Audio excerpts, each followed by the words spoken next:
Hello, Eric Gibaud, ericgibaud.com, and today I'm going to give you the 5 steps to improve your picture 100%. Let's start.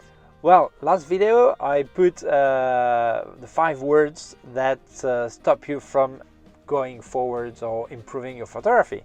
So I think it's fair that I give you the 5 steps to make sure you get better photos and you improve 100%.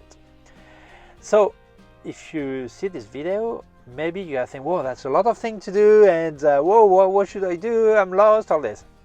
Easy.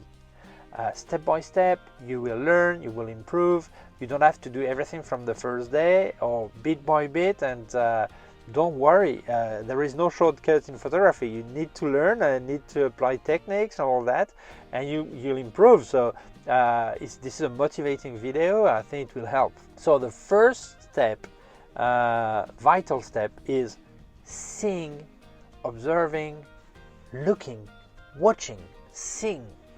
I see many people, they just walk and want to make a picture, they grab their camera and they look in the viewfinder on the screen, if they use a phone or the LCD screen of their camera, they look for the picture. I've got bad news. There are no photos in your camera, maybe the one you made before, but there's no ready-made picture in your camera. Maybe when you go to a museum, you buy a plastic camera, a toy, and then you click, and you see some picture of the museum or the place or whatever, the monument. But this is not the way your camera works. So before using your camera, you must look with your eyes. Look at the place, see the subject, see the scene, and decide if this is interesting or not. If it's okay, oh yeah, that's nice, or yeah, I'd like to make a picture of this. And then this is when you will grab your camera or your smartphone and decide to make the picture. But before, you must look what's there, and then you bring the camera to your eye, not before. So this is step 1. This is vital, and this is the step that most people forget to do. They don't concentrate on looking for the picture, watching, seeing the picture before bringing the camera to their eye. Second step. So you decided this is interesting for a picture. Okay, I want to make a picture of this. And most people forget one thing. Photography in Greek means writing with light. So before going any further, you must look at light. It's very important. If you don't see light, nothing to do about it. So step 2 is checking the exposure, the possible exposure, if it's feasible, if it's possible, how to expose, all that. So this is the step 2 before thinking any of the 3 more steps I will tell you. So first of all, your eyes and your brain do not see the same way as your camera does. So when you look at a thing, you see, oh, that's a nice picture, you see it, you see everything, the details, all this, but you don't know if your camera sees actually like this. So I'm going to do a thing. It's not laughing at Chinese or Asian people. It's just a tip for you to see as your camera. You put your eyes as if you were Chinese, like this. You're gonna close your eyes like this. And when you look at the scene, if you see everything with the same light as open eyes, you see it like this, you do like this. I still see the shadow properly below the car. I see the stone on the floor. Okay, I look at this, I see everything the same. Then this lighting is in favor of a good lit picture. It should be okay for the picture, the light is fine. But when doing this, if you actually see the dark part become completely black, for right now I'm looking at the screen of my smartphone, I'm recording, I do like this, and this behind becomes completely black. Obviously this is a picture of a picture, because what I see on the screen is what was captured, it was okay. But now if I had to make a picture of the screen, I would see that I see a white face here and all the rest is black. So obviously there is a problem here. There is a problem. Lighting is no good. So if you do a picture of your kid on the beach, and he's got the light, the sun in his back, and you do this, and you see your kid is completely black, obviously you must bring some kind of solution. Or you turn your kid around, but then he will have the sunlight in his eyes, and maybe it will be like this. or you use a flash unit and lit the face, or use a reflector, or whatever. But you must bring some kind of solution, because it will not work. You must look at the lighting, and if the situation when you do this is no good, even if the picture is interesting, picture won't be okay exposure wise. So then when you've seen that, you must decide on the exposure. So I'll leave you a video here about manual exposure, how to expose in manual, but this video is thought for people who are a bit lost or are starting, and you cannot do everything on the first day. So at the beginning, there is no shame using automatic mode at the beginning and ever, okay? So if you don't feel comfortable in manual mode or semi-automatic, semi-manual, whatever, use automatic. If the picture is good, no one will know how you exposed, if it was automatic or not. This is no matter. What's important is the picture, and all the other points is more important than if you use automatic or not. So what's important is that concentrate that the light is okay. So you're going to make a first picture. Is the light okay? No, the exposure is not good. I change it. I'll see the other point after. First, light. Is it okay on my picture? Do I need an extra flash? Do I need to turn the person around if it's a portrait?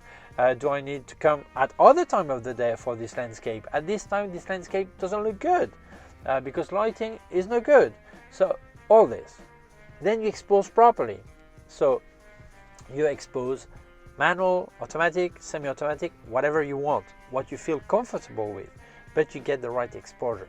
When you get this right, now you can go further with more steps.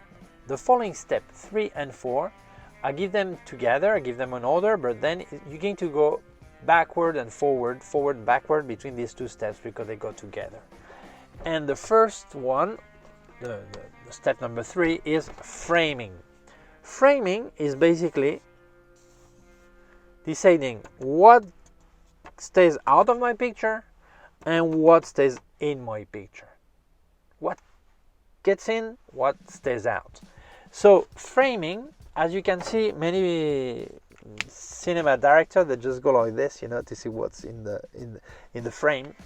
And this is very similar. You're going to decide what's interesting to be in the picture and what is not interesting. For example, right now I've got a rubbish bin there on the street. I don't want this rubbish container to be in the picture, so I will frame this way. Then framing is going to depend on the gear you use. If you have a zoom lens, then maybe you're going to change to decide what comes in or not. If you're a fixed focal length, you will have to move yourself.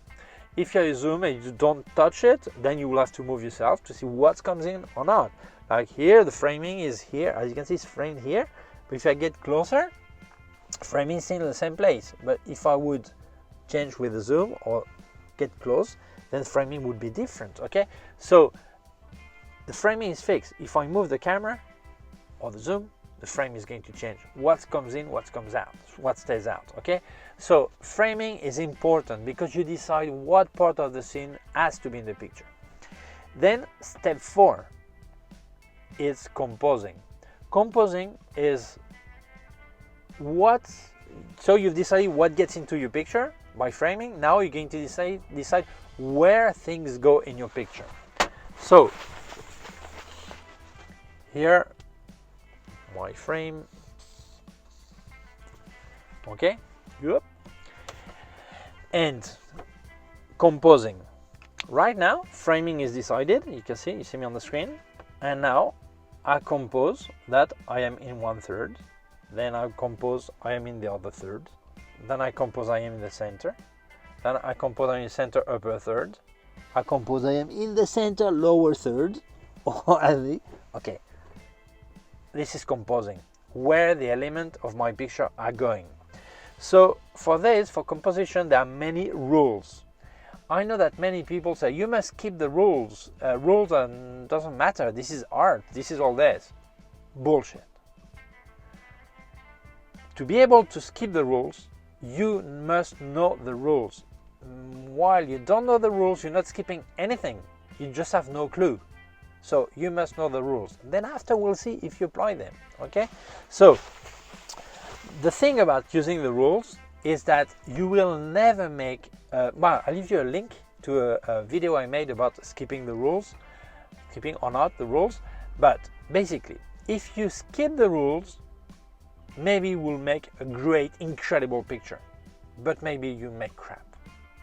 If you keep to the rules, maybe you will never make an incredible, genius picture, but you will always make pictures that are nice to look at, because rules are not a crazy man who said, oh, I'm going to invent rule. No, these are a lot of history. It's not about photography, it's about painting, sculpture, all this. So the rules are thought that your brain works in a way that if you look at a picture that is composed following some rules, the picture will be nice to look at because this is what your brain is expecting. If you skip the rules, this is not what your brain is expecting. So maybe it will be really nice, really surprising, really incredible, really nice to discover, or it will look really bad. So right now, as you're starting, keep to the rules. This way, you will not make bad picture. You will make okay picture. And that will be a first step. So for me, there are 3 or 4 rules that are important. There are more, but some are contrary to the other ones. So when you start to know several rules, then you say, well, for this one, I'm going to use this one, composition rule, or that one, whatever. But the first one, the most famous one, is the rule of thirds. Okay. If you take your picture, whether it's vertical or horizontal, you make thirds. If you place the key element in the third, okay, or if it was a portrait, you put like this, more to one side, more in the third, for example, then it's pleasing to look at. That works always. Obviously, you don't have to always follow this rule of thirds, but at the beginning, it's an easy rule to do, and it will work. In your camera, there are probably the possibility to get some thin lines on your screen or on your viewfinder. Activate them, so this way it's easier to place the elements. Okay, so small parenthesis. When you do the composition, you decide where things are going. Obviously, you cannot say, I'm going to move this tree, or I'm going to move this rock, I'm going to move this guy walking on the street, I'm going to move him to get him exactly what I want. So obviously, you will have to move yourself, sometimes very little, but the element will be placed differently in your picture.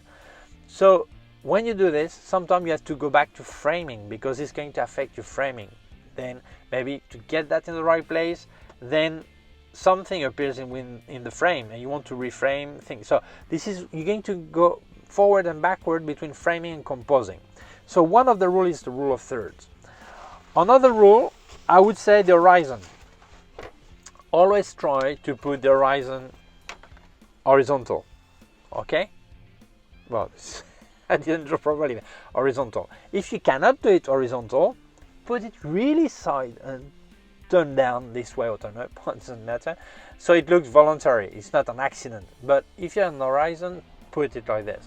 If your camera offers a level, to make sure it's leveled, activate it. So this way, sometimes you make a picture, you see a small piece of landscape or the sea, and there's a mountain or rock, whatever. It's hard to see if it's really leveled because it's just in the corner. You have really little part of the picture. You're not sure if it's horizontal properly, you know. So you can activate your level, so your camera tells you if it's horizontal or not. That's an option. Otherwise, you can fine tune in your computer afterwards. Okay, but the horizon, keep that. Then there is a rule called rule of sight. Rule of sight is when you make a portrait, see where the person is looking. Normally, you try to keep some space in front of where he's looking at. Like this, you keep some space here. Like this, you keep some space here. Okay, so it's like nicer. But if I look like this, people will say, "Ah, you don't follow the rule of sight." Yes, I'm not. but maybe my picture is because I want someone looking out of the picture. Or I've got someone shouting at me in the back, so it's really funny to see me like looking like or escaping. So I'm actually escaping the picture. So the rule of sight, many people now I start to speak about the rule of sight again, but really this is not the most important for me. But if you do some composition with a person, at the beginning try to respect this rule. That will help. Then I love diagonal. Diagonal, sometimes it's not possible to do rule of third, but like you have a street or a small path, it's nice to have it start in a corner like this, or you have a railway, you make it like this, they start from the corners like this. Okay, so when you have diagonal, try to set it in a diagonal within the frame and starting from a corner, and that will always work more or less okay. It will be more or less nice. Don't forget also that in composition, in photography or picture, drawing or painting, normally people look from left to right.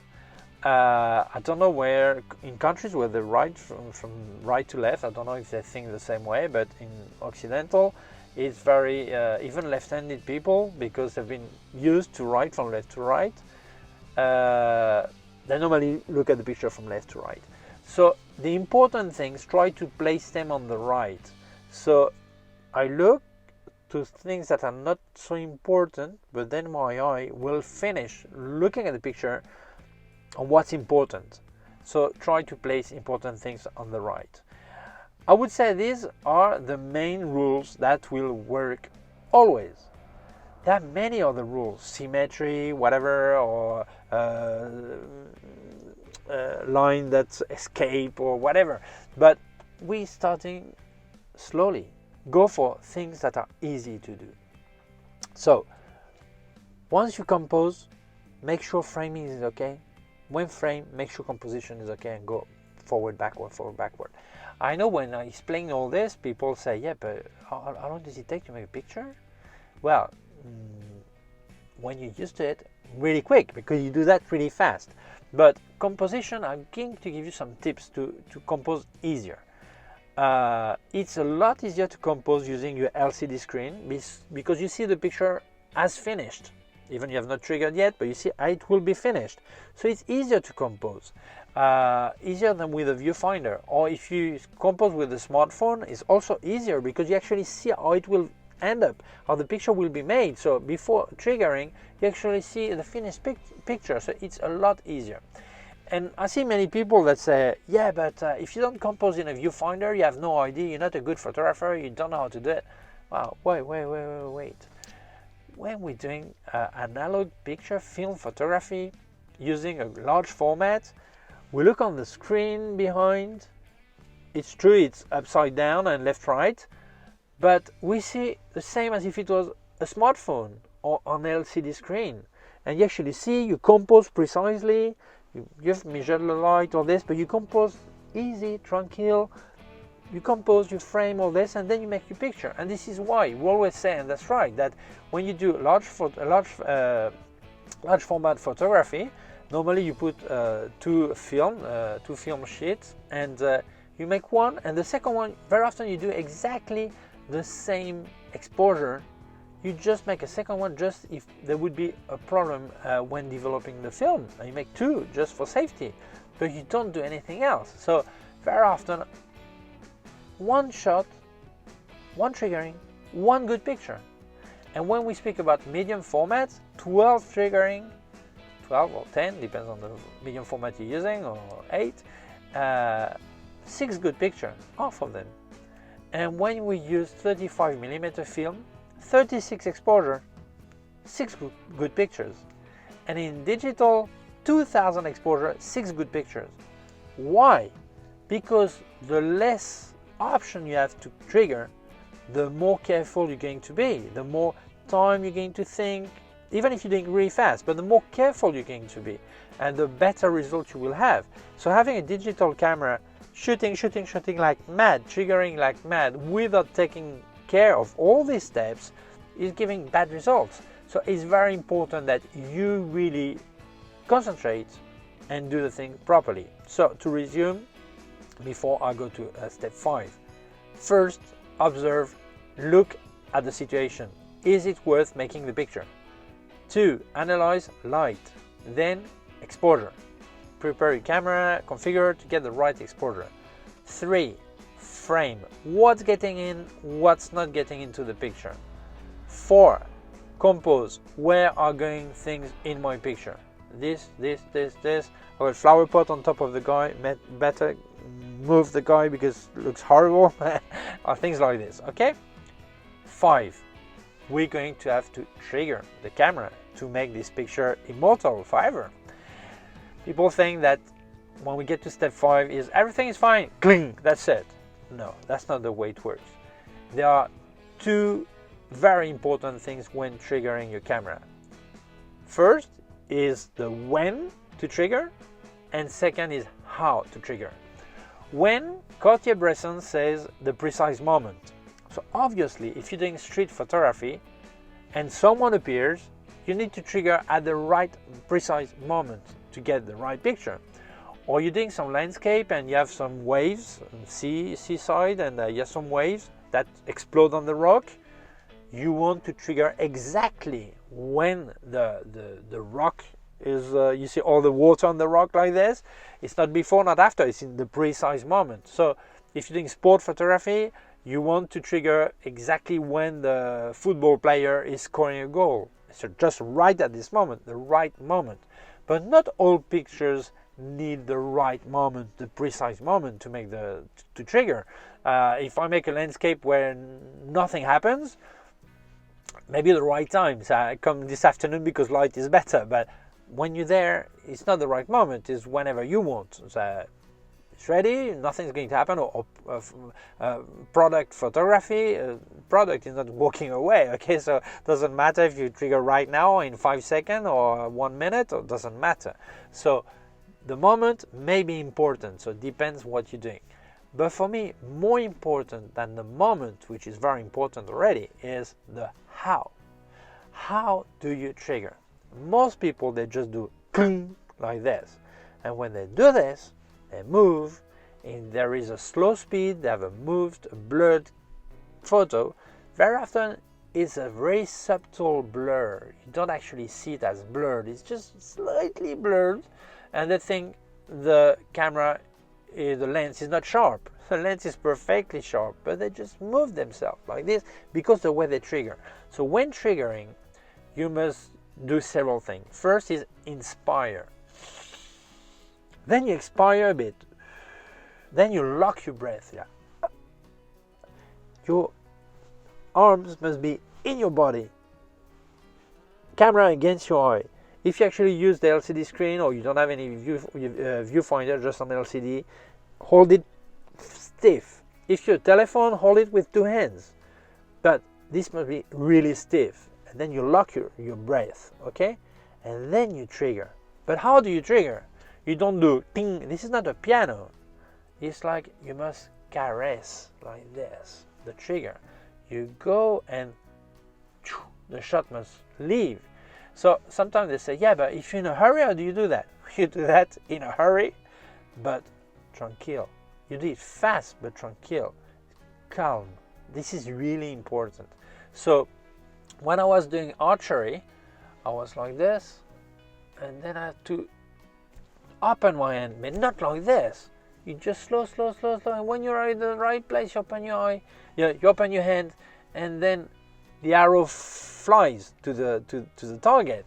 If you do it like this, ting, ting, open breath really fast, what's going to happen is your bow is going to move and the arrow will not get the target. So not exactly not where you want. So the center. So obviously you must go really soft. And when you're actually using your camera, same thing. You must be gentle with the trigger. Don't hammer the trigger. Caress it, gentle, and then go, and then it will go. If you're in a hurry, you must do the same thing. Faster, but the same thing. Why? Because some people tell me, yes, but I'm shooting at 4,000th of a second. Even if I move a bit, nothing will happen, won't be a problem. And he's right. The picture won't be blurred because the speed is fast enough. But if you don't oblige yourself to always do it this way, the day you are with a slow speed, you won't do that, and then it will be blurred. You must always do this way, gentle. And sometimes it's simply not possible. Even if you're really gentle, if the speed is really too slow, then you need a tripod. So if you're using a tripod, it's pointless to spend money on a tripod and then you go on the trigger like this, cling, because it's all going to vibrate, it's going to be moved anyway. So if it's really slow and you have a tripod, then you must not touch a camera. So you can put the timer and you click, and then in 5-10 seconds the picture will be made. Obviously this is not possible if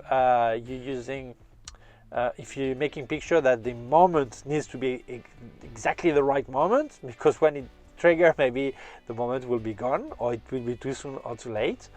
Other option is have a remote control for your camera to trigger, whether it's with cable or radio frequency, to trigger remotely, and then you can do right moment, but you don't touch the camera. And the other option is if you can control your camera with your smartphone, then you look and then you trigger remotely, and that's it, but you don't touch the camera. So when triggering, it's important when and how, both things, because that will make some difference in your picture. If the when is when there is some interesting thing that happened at the precise moment, and the how will really affect also the sharpness of your picture. Well, I think maybe it's a bit long. These are the 5 steps that I guarantee you will better, you will improve your picture 100%. I know some people say, well, that's a lot. Yeah, it's a lot. I don't always have time to do that because I'm in a hurry to make the picture. Yeah, you're right, but you must learn bit by bit to do it. And very often I see people say, yeah, but photography is art, so actually doesn't matter what we do, this is just art. No, that's not true. True artists, whether they're musician, composer, painter, they know the technique by heart. And when you dominate the technique, then you can start speaking about art. Right now, you're not a photographer, you are a guy with a camera, which is no shame about that. You are a photographer when you actually dominate the technique. And when you dominate the technique, then you can concentrate on becoming some kind of artist if you want. But you will start to be able to foresee the picture. You will be able to compose properly all this. And then you can give facility to your brain to create and to be artistic if you want. But right now, forget about art, forget about being an artist. Think about being a photographer, which is the first step. And the first step are these 5 steps. When you dominate this, I guarantee your picture will be, every time, you won't make bad picture anymore. You will make some good picture and some incredible picture and some really incredible pictures. But no more bad. So some will be good, some will be better, but no more bad picture. And you need to use this to get your picture 100% better. Well, thank you for watching the video. If you think it may interest other people, please share it on social networks. If you have not done yet, please subscribe to my YouTube channel. There's a small button down here and also a small bell. If you click on the bell, you get notified when I upload your new video. My website, Gibaud.com. If you have any question, please leave a comment below, send me a message to info@gibaud.com. Below also put links of my gear on Amazon, also links to other part of my YouTube channel. Thank you very much. Bye.